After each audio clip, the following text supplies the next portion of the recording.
Hello everyone, welcome back to this section for digestive system that is human nutrition. ठीक है, आज के section में हम बक्कल कैविटी हमारा हो गया था, राइट? तो आज के सेक्शन में हम स्टडी करेंगे फेरिंग्स, देन इसके बाद में आता है oesophagus and stomach. Okay, buccal cavity जो आपका माउथ का जो अंदर का कैविटी है जिसमें आप फूड को मैकेनिकली च्यूइंग करके अंदर की तरफ पुश करते हो, that entire cavity is called as buccal cavity. ठीक है, बक्कल कैविटी के बाद में नेक्स्ट पार्ट जो आता है वो आपका रेस्पिरेटरी सिस्टम और डाइजेस्टिव सिस्टम, दोनों भी सिस्टम, लाइक ये नोज है, ओके, ये माउथ है. माउथ को जब ओपन करोगे तो अंदर रेडिश पार्ट दिखता है, ओके, और नोज का भी कॉमन ओपनिंग वहीं पर ही है. मतलब माउथ और ये नोज दोनों भी आपस में इंटरनली एक पोजीशन पे कनेक्टेड है.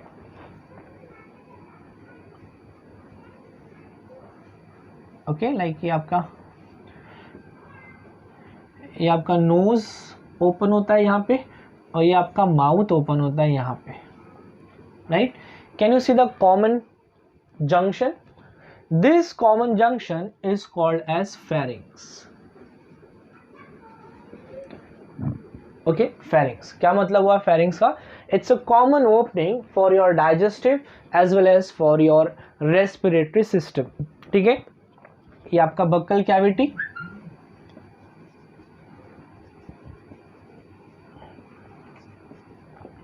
ये आपका नोजल कैविटी.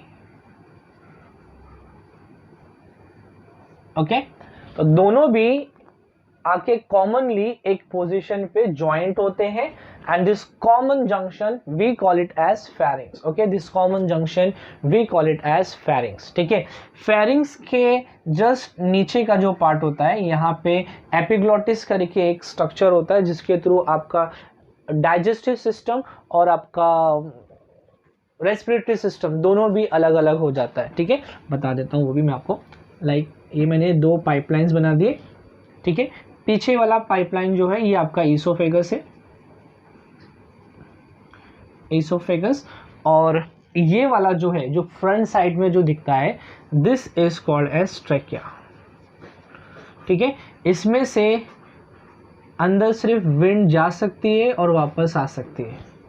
ठीक है, और इस पार्ट से आपका स्टमक कनेक्टेड है, आगे जाके आपका स्टमक जो है इससे कनेक्टेड है. ठीक है, तो यहाँ पे एक स्लाइडर होता है, फ्लैप लाइक स्ट्रक्चर होता है. ओके, ग्लॉटिस जिसका नाम है, फ्लैप लाइक स्ट्रक्चर. ये क्या होता है, ये ऐसे ओपन रहता है. तो जब ये ओपन रहेगा तो यहाँ से हवा इसमें से ऐसे जाती है, air will go in this direction only. ठीक है, तो एयर का डायरेक्शन कैसा रहेगा, ऐसा रहेगा. बट जब कभी फूड सब्सटेंस इसके ऊपर आता है, फॉर एग्जाम्पल लेट्स से कि ये आपका फूड सब्सटेंस है, this is your food substance.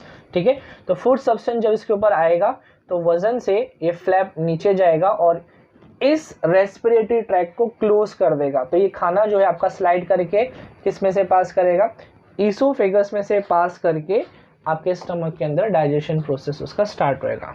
ठीक है, तो ये ग्लॉटिस है, ग्लॉटिस से आपके दोनों भी सिस्टम जो है डिवाइड हो गए. यहाँ पे फेरिंग्स मैंने बताया कि ये एक कॉमन जंक्शन है of your respiratory as well as your digestive system का कॉमन पार्ट है. ठीक है, कभी कभी जब उल्टी होती है, वॉमिटिंग होता है, तो यहाँ से जो मटेरियल निकलता है बक्कल कैविटी में आता है, बक्कल कैविटी से माउथ से बाहर आता है. कभी कभी प्रेशर इतना ज़्यादा होता है कि यही लिक्विड जो यहाँ से आना चाहिए यहाँ से तो जाएगा, बट अलॉन्ग विद दिस वो आपके नोजल चेंबर के अंदर भी आ जाता है, और नोजल चेंबर में आने के बाद आपके नोज से भी कभी कभी वॉमिटिंग का कुछ पार्ट वहाँ से भी आ सकता है, लाइक लिक्विड वहाँ से भी आ सकता है. कभी कभी खट्टी डकार आती है ना, इनडाइजेशन प्रॉब्लम होता है तो ऊपर की तरफ लिक्विड आता है, होता है कभी कभी. ओके, यहाँ तक भी कभी कभी आता है. ओके, जो एंटी पेरिस्टालसिस प्रोसेस वॉमिटिंग जैसा लगता है, तो वो टाइम पे भी आपको नोज में, ओके, नोज के अंदर जो नर्व्स एंडिंग्स है वहाँ से आप उसका सेंसेशन फील कर सकते हो कि एक्चुअली खट्टा है, मीठा है, सारी चीज़ें आप यहाँ से जान सकते हो. मतलब स्मेल करके भी आप उसका सेंसेशन ले सकते हो. ठीक है, तो ये हो गया आपका फेरिंग्स। फेरिंग्स के बाद में नेक्स्ट पार्ट जो है वो आपका इसोफेगस है। तो लेट्स से ये वाला पार्ट, मैं ट्रैकिया में इंटरेस्ट नहीं रख रहा हूँ क्योंकि मैं आपको एक्सप्लेन कर रहा हूँ digestive system. So this part is your oesophagus. Okay, oesophagus जो होता है ये जस्ट सिंपल सा एक ट्यूब लाइक मस्कुलर ऑर्गन है। ठीक है, ट्यूब लाइक मस्कुलर ऑर्गन है और इसोफेगस स्ट्रेट होता है, इसमें कोई भी कॉइलिंग आपको नहीं नजर आएगी। ठीक है, और जस्ट 25 सेंटीमीटर का इसका लेंथ होता है और 25 सेंटीमीटर का इसका लेंथ होता है और इसके एंडिंग में आपको एक बैग लाइक स्ट्रक्चर देखने के लिए मिल सकता है and this bag like structure we call it as stomach. ठीक है, ये पार्ट मैं इरेज कर देता हूँ यहाँ से।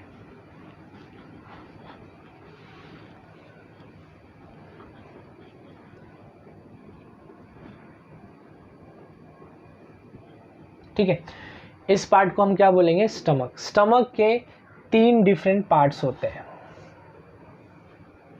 ठीक है, स्टमक के कितने पार्ट्स होते हैं? So stomach can be divided into 3 different parts.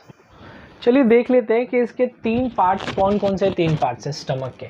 तो स्टमक का जो फर्स्ट पार्ट होता है, ये वाला पार्ट, इसका नाम है कार्डिया।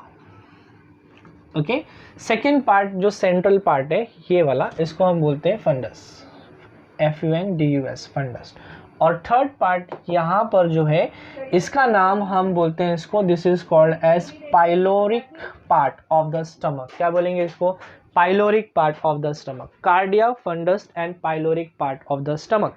ठीक है, अब यहाँ पे लाइक एंट्री एंड एग्जिट, यहाँ से आपका खाना जो है एंटर करने वाला है। ओके, यहाँ से फूड का एंट्री होने वाला है और यहाँ से फूड जो है एग्जिट करेगा। ठीक है, अब यहाँ पे एंट्री और एग्जिट इसका ऐसे ही नहीं होता है, वहाँ पे कुछ टाइप के स्पेशल टिश्यूज होते हैं। Okay, that tissues are called as sphincters. यहाँ पे ड्रॉ कर देता हूँ मैं। ओके, एक ये स्पिंचर है and the second sphincter is present over here, स्पिंचर्स। ठीक है, क्योंकि ये पार्ट का नाम मैंने आपको बताया that this part is called as cardia, then this one is called as fundus and the next part, this body is called as pyloric. Okay, खाना यहाँ से आएगा तो ये वाला पार्ट, लेट से ये एकदम टाइटली क्लोज्ड है। ओके, ये रिंग जो है ये टाइटली क्लोज्ड है। फिर जब खाना यहाँ से पास होएगा तो ये रिंग आस्ते से ओपन होएगा और जब ये ओपन होगा, लेट से ये आपका फूड मटेरियल है तो ये इसमें से पास होएगा और पास होने के बाद में ये रिंग फिर से क्लोज हो जाएगा। अंडरस्टूड? इसको हम क्या कहते हैं? स्पिंचर बोलेंगे। क्या बोलेंगे इसको? हम स्पिंचर बोलेंगे। ठीक है, क्योंकि ये जो स्पिंचर है ये कार्डियक के पास प्रेजेंट है तो इस स्पिंचर का नाम रहेगा कार्डियक स्पिंचर। क्या बोलेंगे इसको हम? Cardiac sphincter. ठीक है, ये क्या करेगा? It will help the entry of food particles in the stomach. ठीक है, फूड पार्टिकल को अंदर आने की, एंट्री करने के लिए हेल्प करने वाला है। सिमिलरली फूड यहाँ पे डाइजेस्ट होएगा, यहाँ पे बहुत सारा फूड मटेरियल जो है डाइजेस्ट हो जाता है क्योंकि यहाँ पे HCl वगैरह प्रोड्यूस होता है स्टमक के अंदर। ओके, और उसी की हेल्प से खाना आपका जो है वो डाइजेस्ट होने वाला है। ठीक है, तो ये यहाँ पर भी खाना जो डाइजेस्ट होने के बाद जब यहाँ से वापस बाहर निकलेगा तो फिर यहाँ पे एक स्पिंचर है। जब ये स्पिंचर ओपन होगा तो ही खाना जो है आपका बाहर जाएगा। ठीक है, तो स्पिंचर एंट्री के लिए भी है, स्पिंचर एग्जिट के लिए भी है। एग्जिट वाला स्पिंचर क्योंकि पाइलोरिक रीजन में प्रेजेंट है तो मैं उसको बोलूँगा पाइलोरिक स्पिंचर, पाइलोरिक स्पिंचर। ठीक है, पाइलोरिक स्पिंचर जो है ये एग्जिट ऑफ फूड मटेरियल को कंट्रोल करेगा। ये जो आपको स्टमक दिखता है ये आउटर वॉल है। अगर मैं इसका इनर वॉल ड्रॉ करूंगा तो इनर वॉल थोड़ा सा रफ होता है लाइक दिस, ओके। और इसके अंदर स्टमक के ग्लैंड्स होते हैं जिसका नाम होता है गैस्ट्रिक ग्लैंड, क्योंकि गैस्ट्रिक ग्लैंड अभी एसोसिएटेड में हम स्टडी करेंगे तो उसका डिटेल मैं आपको वहां पे दूंगा, गैस्ट्रिक ग्लैंड, ओके। और गैस्ट्रिक ग्लैंड की हेल्प से गैस्ट्रिक जूस प्रोड्यूस होता है जिसके अंदर HCl वगैरह वगैरह सारी चीज़ें डाइजेशन के लिए जो हेल्प करते हैं वो चीज़ें उसमें से प्रोड्यूस होंगी, okay. So that topic will be doing later on. My aim here is to teach you each and every parts of elementary canal. तो ये एलिमेंट्री कैनाल का आपका नेक्स्ट पार्ट था। फर्स्ट हमने बक्कल कैविटी स्टडी किया, next pharynx, then esophagus के बाद में स्टमक आपका किस शेप में दिखता है? So we can say that it looks like as if it is in the J shape structure. So your stomach is J shaped, okay. It is a distensible bag, मतलब expanded structure है ना, डिस्टेंसिबल bag like structure है। इसका length अगर देखेंगे तो like 25 to 28 centimetre long होता है ये, ओके। और अगर मैं इसके टाइप्स की बात करूं तो स्टमक के 2 टाइप्स होते हैं, ठीक है। एक यूनिलोब्ड, ह्यूमन बीइंग के केस में यूनिलोब्ड, और रैबिट के केस में इट इज़ बाइलोब्ड, ठीक है। इसका मतलब क्या होता है, जैसे कि अपना एक ही पार्ट है ना स्टमक का, ओनली सिंगल बैग, ऐसे ही अगर 2 फोल्डेड स्ट्रक्चर रहेंगे तो बाइलोब्ड रहेगा। कैटल्स में अलग अलग लोब्स होते हैं जहाँ पे अलग अलग पार्ट्स में, अलग अलग कंपार्ट्समेंट में अलग अलग डाइजेशन होने वाला है, ठीक है। तो ये था आपका ह्यूमन डाइजेस्टिव सिस्टम का नेक्स्ट पार्ट, ओके। इसके नेक्स्ट सेक्शन में हम स्टडी करेंगे कि इंटेस्टाइन, स्मॉल इंटेस्टाइन में कितने पार्ट्स होते हैं और वो कहाँ से ओरिजिनेट होता है और कहाँ पे एंड होता है। Thank you.